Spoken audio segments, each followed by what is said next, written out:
नमस्कार, स्वागत है आप सभी का। आज हम करंट के कुछ क्वेश्चंस डिस्कस करने वाले हैं, जिसमें हमारा फर्स्ट क्वेश्चन स्क्रीन पर आ चुका है। तो हमारा फर्स्ट क्वेश्चन है, भारत की प्रथम एआई संचालित डिजिटल लोक अदालत कहाँ शुरू की गई। इसमें एक शब्द आया है लोक अदालत। लोक अदालत क्या होती है? लोक अदालत एक ऐसा तंत्र होता है जिसके द्वारा जो मामले हैं वो कोर्ट के बाहर ही निपटा दिए जाते हैं। इसकी जो स्थापना है वो भी सुलह की नीति के आधार पर ही की गई थी। इसकी जो शुरुआत है वो गुजरात के अंदर की गई 1982 में। शुरुआत गुजरात के अंदर 1982 के अंदर, और 2002 में इसे स्थायी बना दिया गया। अब इसके प्रकार देख लेते हैं। ये जो है स्थायी और अस्थायी दो प्रकार की होती है। स्थायी के अंदर जो मामले हैं वो सीधे दर्ज होते हैं, और अस्थायी में जो कोर्ट जो मामले भेजता है उनकी सुनवाई उसके अंदर होती है। अस्थायी लोक अदालत के अंदर उसका जो निपटारा है वो वहां पर होता है। तो हम देख लेते हैं इसके अंदर मामले कौन कौन से आते हैं। इसके अंदर आता है जैसे कि भूमि विवाद हो गया, या फिर जो संपत्ति का बंटवारा हो गया। इसके अलावा जो घरेलू विवाद हो गए, बीमा से संबंधित कोई विवाद हो गया, इस बिजली से संबंधित कोई विवाद हो गया, इसके जो है वो सारे इसके अंतर्गत आते हैं। तो हम देखते हैं कि इसका फायदा क्या है, इसे स्थापित क्यों किया गया था, इसका उद्देश्य क्या था। इसका उद्देश्य एक तो हम जानते हैं कि कोर्ट के अंदर कितने सारे पेंडिंग केसेस पड़े रहते हैं जिनके ऊपर फैसले आने में सालों लग जाते हैं। तो वो जो वर्कलोड है उसे कम करने के उद्देश्य से इसे स्थापित किया गया था। दूसरा ये कि हमने देखा कि ये सुलह की नीति पर आधारित है, यानी इसके अंदर आमने सामने दोनों पक्षों को बिठाकर सुलह करवाई जाती है। तो उस स्थिति में वकील की आवश्यकता नहीं पड़ती, और वकील की आवश्यकता नहीं पड़ती तो खर्चा भी कम आता है, जो जनता के हित में है। दूसरा हम देखते हैं कि ये है कौन कौन से स्तर पर। ये तहसील स्तर पर भी होती है, जिला स्तर पर भी होती है, राज्य स्तर पर भी होती है, और राष्ट्रीय स्तर पर भी होती है। ये बात हो गई लोक अदालत के बारे में। कब? गुजरात 1982 में। ये सिर्फ हम बात कर रहे हैं किसकी? लोक अदालत की। लोक अदालत, ना कि एआई संचालित डिजिटल लोक अदालत। हम सिर्फ लोक अदालत की बात कर रहे हैं। लोक अदालत,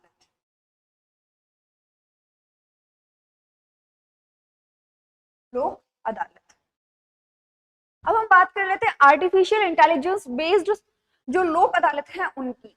इसका जो अभी उद्घाटन है वो जो राष्ट्रीय विधिक सेवा आयोग का 18वां सम्मेलन हुआ है, जिसके अध्यक्ष अभी रहे हैं जो यू ललित हैं, उनके द्वारा इसका उद्घाटन किया गया। और जो इसका 2 दिवसीय जो कार्यक्रम राजस्थान में हुआ उसका उद्घाटन किया गया जो सीजीआई एनवी रमन्ना है उनके द्वारा।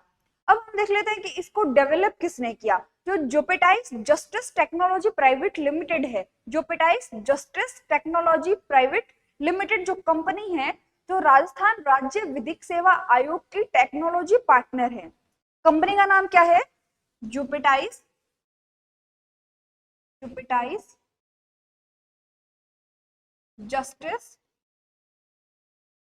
जोपेटाइस justice technology, technology private limited. ये जो है ये किसकी सहायक कंपनी है, किसकी वो टेक्नोलॉजी की वो पार्टनर कंपनी है?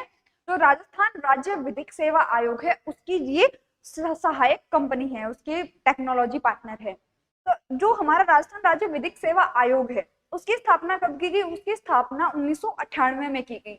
और जो राष्ट्रीय विधिक सेवा आयोग है उसकी स्थापना 1987 के अंदर की गई। तो हमने देख लिया कि इसका डिजाइन तैयार किया एआई अदालत का,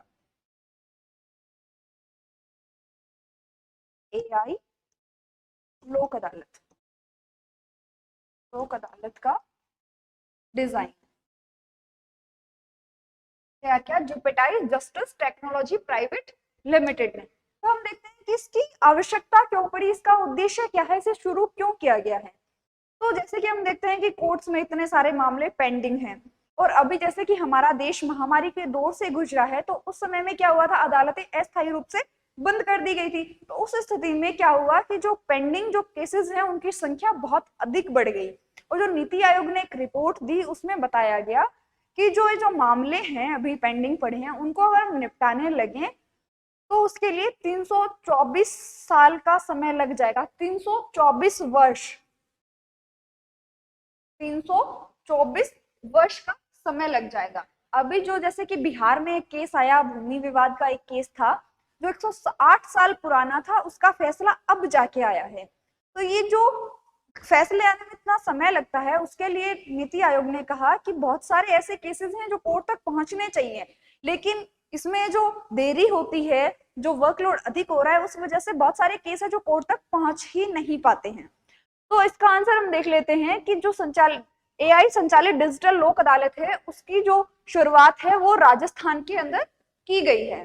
अब हम बात कर ले कि राजस्थान हाई कोर्ट की जो हमारे चीफ जस्टिस हैं वो कौन है, वो एस शिंदे हैं, Sambhaji Shivaji Shinde, S Shinde, S Shinde, Rajasthan high court के चीफ जस्टिस।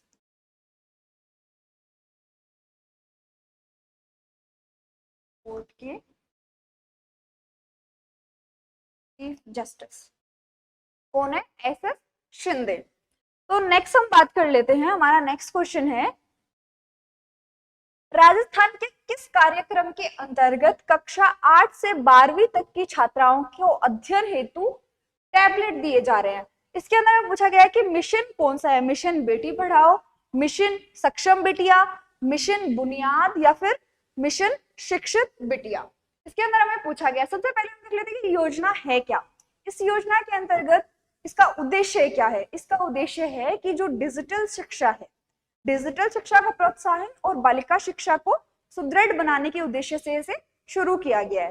तो इसे शुरू किया गया है जो राजकीय विद्यालय की जो 8 से 12 तक की जो छात्राएं हैं, उन्हें 6-6 के ग्रुप में टैबलेट दिए जाएंगे, जिससे वो डिजिटली पढ़े और उसमें आगे बढ़े। नेक्स्ट है कि ये पहले शुरू किया गया था सिर्फ 6 जिलों में। 6 जिले कौन कौन से हैं, भीलवाड़ा है, सीकर है, धौलपुर है, करौली है, सिरोही है और उदयपुर है। कौन कौन से जिले, करौली, करौली, धौलपुर, ये कौन से आ गए, इधर साइड वाले, पूर्व के साइड वाले। इसके अलावा भीलवाड़ा, भीलवाड़ा, सीकर, सीकर का अपन ने लास्ट क्लास में भी डिस्कस किया था, सीकर और सिरोही और इसके अलावा उदयपुर। ये जो 6 जिले हैं, इसके अंदर इसे पहले शुरू किया गया था, लेकिन वर्तमान में मुख्यमंत्री जी ने निर्देश दिए हैं कि ये पूरे 33 जिलों में शुरू किया जाए। तो ये जो मिशन है वो मिशन है बुनियाद, मिशन बुनियाद। नेक्स्ट क्वेश्चन है, हमारा जो नेक्स्ट क्वेश्चन है वो है हाल ही में किस तकनीकी संस्थान ने लिथियम बैटरी का विकल्प ढूंढा है, यानी लिथियम बैटरी का विकल्प किस संस्थान ने ढूंढा है। तो सबसे पहले बात कर लेते हैं कि लिथियम बैटरी किस काम आती है। लिथियम बैटरी जो है, जो इलेक्ट्रिक व्हीकल्स है उनमें काम आती है। तो जब हमारे पास है लिथियम बैटरी इलेक्ट्रिक व्हीकल्स के लिए, तो हम इसका विकल्प क्यों खोज रहे हैं, तो उसके कुछ कारण हैं। पहला कारण, जो लिथियम बैटरीज हैं उसका निर्माण होता है, उसके अंदर 3 मेटल्स यूज होती हैं, निकल, कोबाल्ट और लिथियम। कौन कौन सी मेटल्स है लिथियम बैटरी में, कौन कौन सी, लिथियम, निकल और कोबाल्ट, ये तीनों मेटल्स इसमें यूज होती हैं, तीनों मेटल्स का इसमें यूज किया जाता है। तो जब इनको निकाला जाता है जमीन से, तो तब क्या होता है, जो एसिडिक कचरा और जो रेडियोएक्टिव अपशिष्ट होता है वो निकलता है, जो हमारे पर्यावरण के लिए बहुत अधिक हानिकारक है। तो जब इनसे ये लिथियम बैटरीज किसमें यूज होंगी, इलेक्ट्रिक व्हीकल्स में, तो वो जो उसके जो कचरा निकल रहा है उसके कारण जो इलेक्ट्रिक व्हीकल्स हैं उनके इको फ्रेंडली होने पर एक बहुत बड़ा सवाल खड़ा हो जाता है।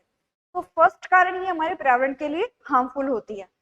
सेकेंड चीज, ये जो है वो लिथियम है हमारे देश में उतना ज्यादा मात्रा में उपलब्ध नहीं है, उपलब्ध है लेकिन बहुत ज्यादा मात्रा में नहीं है, तो इसे हमें बाहर से इंपोर्ट करना पड़ता है, तो ये हमें महंगा भी पड़ता है। लेकिन ये जो है, इसका जो ऑप्शन बनाया गया है, जो विकल्प बनाया गया है, उसमें मेटल्स यूज होंगी जिंक, मैग्नीशियम और कैल्शियम। कौन कौन सी, जिंक, मैग्नीशियम और कैल्शियम, जो हमारे यहाँ आसानी से उपलब्ध हो जाएंगी, जिसके लिए हमें खर्चा भी कम करना पड़ेगा। तो ये हमारे लिए इससे बहुत ज्यादा सस्ती भी पड़ने वाली है। पहला हो गया, हमारे पर्यावरण के लिए भी कम नुकसानदायक होती हैं ये मेटल्स उनके कंपेयर में। दूसरा कि ये हमारे लिए सस्ती भी पड़ने वाली है। तीसरा, जो टेम्परेचर जब बहुत ज्यादा अधिक हो जाता है तो उस स्थिति में लिथियम जो बैटरीज है वो फट जाती हैं, लेकिन इसमें जो है वो फटने का खतरा कम होता है या फिर न के बराबर ही होता है। तो तीसरा क्या है, जो ब्लास्ट है, ब्लास्ट में कमी आएगी, लिथियम बैटरीज है वो ब्लास्ट हो जाती हैं। तो इसमें क्वेश्चन में पूछा गया है कि विकल्प खोजा किसने है, खोजा है आईआईटी जोधपुर। आईआईटी जोधपुर के प्रोफेसर हैं डॉक्टर राकेश शर्मा केमिस्ट्री के, उन्होंने इसका विकल्प खोजा है। राजस्थान विधानसभा में आधुनिक डिजिटल संग्रहालय का लोकार्पण कब किया गया। आधुनिक डिजिटल संग्रहालय, इसका जो लोकार्पण है वो 16 जुलाई को किया गया। लोकार्पण कब किया गया, 16 जुलाई को। किया किसने, जो एनवी रमन्ना है उन्होंने किया। इसके अंदर होगा क्या, इसके अंदर होगा कि जो 70 साल का जो इतिहास है राजस्थान का वो इसके अंदर दिखाया जाएगा। 70 साल की जो उपलब्धियां हैं उनका लेखा जोखा इसके अंदर होगा। इस ये जो है संग्रहालय ये हिंदी और अंग्रेजी दोनों भाषाओं के अंतर्गत होगा। नेक्स्ट क्वेश्चन है भारतीय प्रबंधन संस्थान IIM उदयपुर के नए निदेशक कौन बने हैं। IIM Udaipur Indian institute of management, इसकी जो घोषणा है बनाने की वो जो 2009 के अंदर की गई, जो 11वीं पंचवर्षीय योजना थी उसके अंतर्गत इसको बनाने की घोषणा की गई थी। उस वक्त 7 संस्थान स्थापित हुए थे जिसके अंतर्गत एक ये भी था। इसकी स्थापना हुई 2011 के अंदर और इसकी जो ये जो स्थित है वो स्थित है बलीचा के अंदर। और बलीचा किस लिए प्रसिद्ध है ये आप लोग बहुत अच्छे तरीके से जानते हैं और कमेंट करके जरूर बताएंगे। तो हमारे पास पूछ रहे हैं कि प्रोफेसर अशोक बनर्जी, विश्वेंद्र सिंह, विनीत सरन और प्रमोद राव। प्रमोद राव जो है वो है सेबी के कार्यकारी निदेशक, कार्यकारी निदेशक। विनीत सरन जो है वो है बीसीसीआई के एथिक्स ऑफिसर,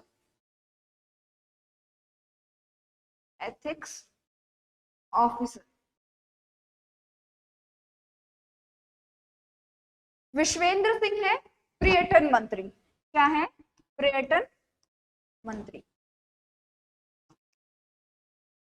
तो हमारे पास ऑप्शन में बचा है प्रोफेसर अशोक बनर्जी, का आंसर रहने वाला है प्रोफेसर अशोक बनर्जी।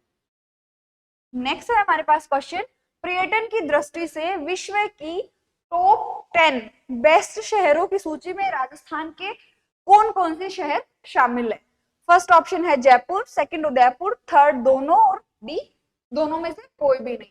तो इसका आंसर रहने वाला है जयपुर और उदयपुर, दोनों हमारे जो है वो बेस्ट शहरों की सूची में शामिल किए गए हैं। नेक्स्ट क्वेश्चन है, प्रधानमंत्री श्रम योगी मान धन योजना में पूरे देश में राजस्थान का कौन सा जिला अव्वल रहा है। योजना कौन सी है, प्रधानमंत्री श्रम योगी मान धन योजना। तो सबसे पहले हम योजना के बारे में जान लेते हैं कि योजना है क्या। ये जो योजना की शुरुआत है वो 15 फरवरी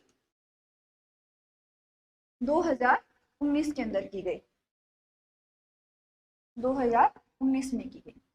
इसका जो उद्देश्य है, योजना का जो उद्देश्य है वो असंगठित जो मजदूर हैं उनको बुढ़ापे के अंदर उनको सहारा देना, बुढ़ापे के अंदर उनको सहारा देना ताकि वो अपना जो आगे का जीवन है 60 वर्ष की आयु के बाद का वो स्वाभिमान के साथ जी सके, उन्हें किसी के सहारे की जरूरत ना पड़े। इसके लिए इस योजना का शुरुआत की गई। इसका जो उद्देश्य है वो यही है। इसके अंतर्गत होता क्या है, जो 18 से 40 वर्ष के जो लोग हैं वो इसके अंदर शामिल हो सकते हैं।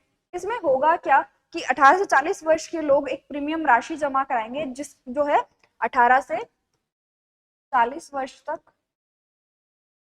राशि जमा कराएंगे 55 से 200 रुपए, 55 से 200 रुपए, यानी कम एज वालों को कम और ज्यादा वालों को वो इसके अनुसार जो क्राइटेरिया है वो डिसाइड होता है प्रीमियम का। उसके बाद क्या होगा, जब वो 60 वर्ष के हो जाएंगे तो उन्हें 3000 रुपए पर मंथ, 3000 रुपए, 3000 रुपए पर मंथ प्रति माह दिए जाएंगे।